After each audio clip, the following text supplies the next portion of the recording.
This is Hayden from S8CTV. Today I'm very lucky to be joined once again in Glasgow by Josh Taylor. Josh, how are you doing today? Hi, pretty cold to be fair. Pretty chilly Baltic as we say up here. Just been outside to do some photos and that, so it's pretty cold today up here. Definitely. So obviously, we're here for your fight. You'll be taking on Ekow Essuman, new promoter, new weight. How did signing with Frank Warren and moving up in weight all sort of come about for yourself? Yeah, very smooth. Everyone went very smooth. Spoke to the Warrens and the team in Queensbury. See you later. See you later on. So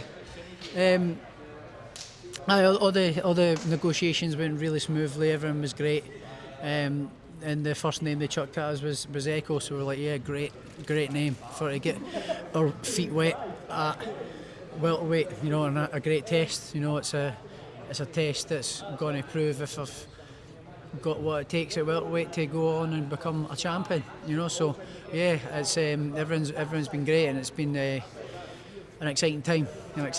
Obviously, there were some rumours of you potentially signing with Matchroom before these came about. Yeah. What was the sort of talks for that?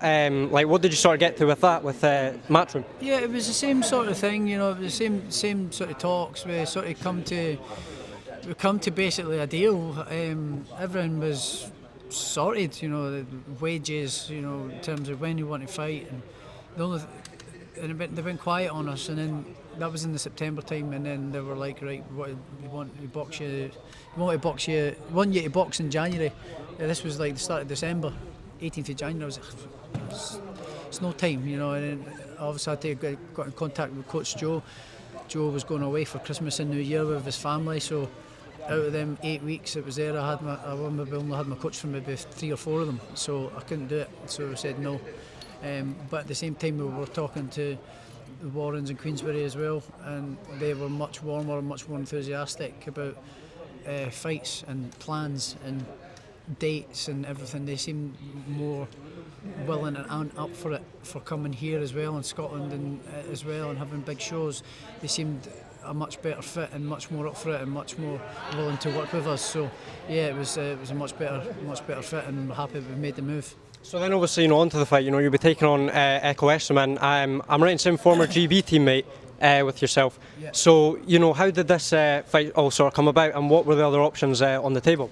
To be honest, there wasn't any other options. We had a talk with Frank, who says we're going to go at welterweight. We're like, right, okay, we've got a name for you, Ekow Essuman. I was like, great, take that, let's go. It's a great fight, because it's one that I'm going to have to prove myself, and it's a hard fight to take my first fight at welterweight. So it's a tough fight, and I'm expecting a tough night's work. So I don't know where he's getting I wasn't the first option, because it was the only option that they gave to us. So we took it straight away. So yeah, here we are, and the work's already started, but now we get to the grind, and get to lock in, and it's looking forward to it. What's the sort of training situation? Are you still training down in Liverpool, or are you more so focused on up here in Lochend? Yeah, I'm still in Liverpool. Incorporating Terry more into it as well. He's going to be coming down to Liverpool a couple of weeks and things like that. And then I'm coming up the road at the weekends. I'll be training at Lochend as well. So I'm incorporating the two of them. So yeah, Joe's fantastic. We're getting on great. We've got the same mindset in terms of training and all that. And then I've also got Terry, who knows me inside out as a person as well, who knows the way I like to train and that as well. So we're all singing off the same hymn sheet and on the same page, which is great. And it's something that I've not had for a long time. So yeah, it's awesome. I'm looking forward to it. Obviously, with Ekow, you had 2 Fight of the Year contenders last year, one against Owen Cooper, one against Ben Vong, both really good fights. What sort of fight are you expecting come May? I don't really want to give it away, but I kind of think I know what to expect from him. The engine, he works hard, and that's what he's known for, the engine, and working hard, coming forward. If coming rounds and tries to move and box, I'm going to outbox him. If it comes to come and have a fight like what he usually does, it's going to be a tough fight. But it's one, again, I'm tough myself, and it's going to be a tough night for him, and it's one that I'm coming out on top on. I just can't see myself losing this fight, but it's one it's going to test me and see how I'm going to do it welterweight. Obviously, if you were to get the win in May, has there sort of been like a fight plan, laid out by Frank Warren? on what could potentially be next, and do you think you could maybe be back up here again? We've not really spoken about it so far. We're just saying we want to fight now. They give us Echo, we're like, right, okay, let's get this one out of the way, and then we see what the layout of the land is in the welterweight division after the fight and how the fight goes. Obviously get the fight done and taken care of, and then we'll see what's happening.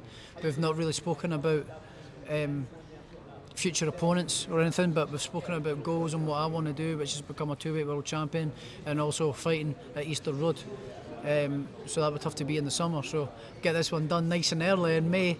If I get it done and nice and early, no injuries, no cuts, no bruises, no broken bones. That would be the ideal situation. Get it done nice and early and then get out in the summer at Easter Road against a big opponent.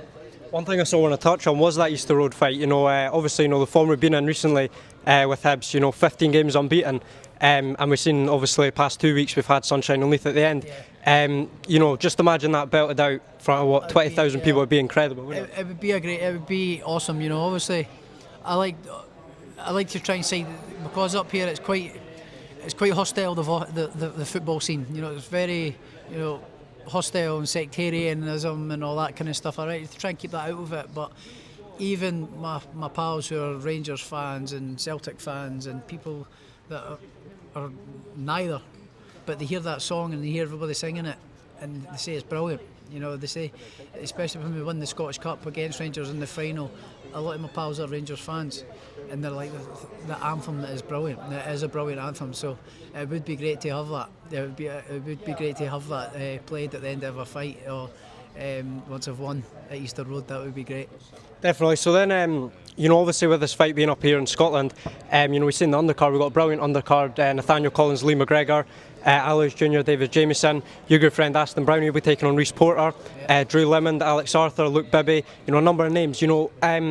How important would you say that is to have these big nights up here? Because obviously, a lot of these names on the card maybe haven't had that big opportunity yet, but now they're getting it with this card. How important would you say that sort of is, to have big shows up here quite frequently? Well, yes, because I always say this to promoters as well. If I can get the big fights, I want to have them up here.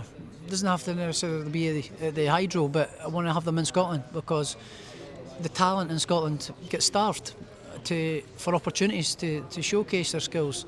They only really get first choice or first dibs when the shows are here.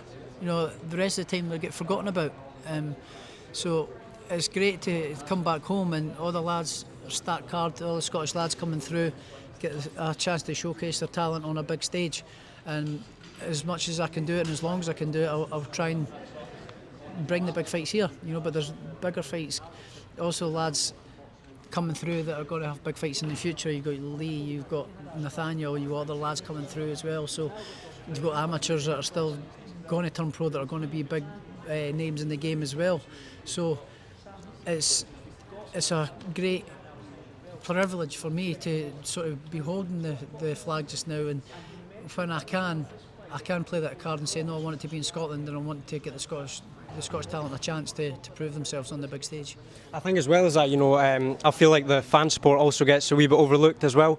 Maybe, like I remember when you became Undisputed, the bus parade, I was like, 12, 13, I was like shouting up like about that fight against Ramirez, and then when you came back and fought Jack at the Hydro, the crowd support was second to none. Yeah. As we sort of say, how important do you think that sort of is to have a fan base like that and getting these big fights? It's brilliant. It's what makes it all worth it. I've got a great fan support. I've got an awesome fan support, and so just to everybody that's support me and continue to support me, it's just a thank you. Because without you, it's not worth it. It's these nights that I have here at the Hydro and things like that. They'll live with me for the rest of my life. Those atmospheric geniuses, you know what I mean? It's just that the atmosphere that they make and create is second to none in my opinion, and so without that, it's not worth it. Definitely. Then last one for me, Josh. I'm going to ask you to predict the fight against Eeko. How do you sort of see it going? Break it down for me.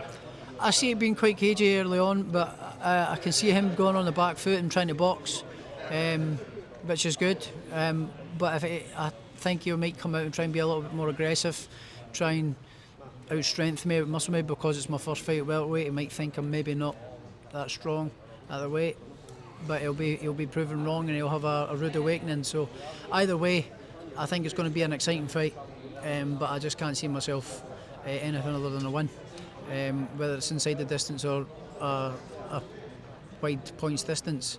But I definitely think there's going to be sticky parts in the fight, because he is a tough cookie. Definitely, Josh. Thank you very much for your time once again, mate. Thank you.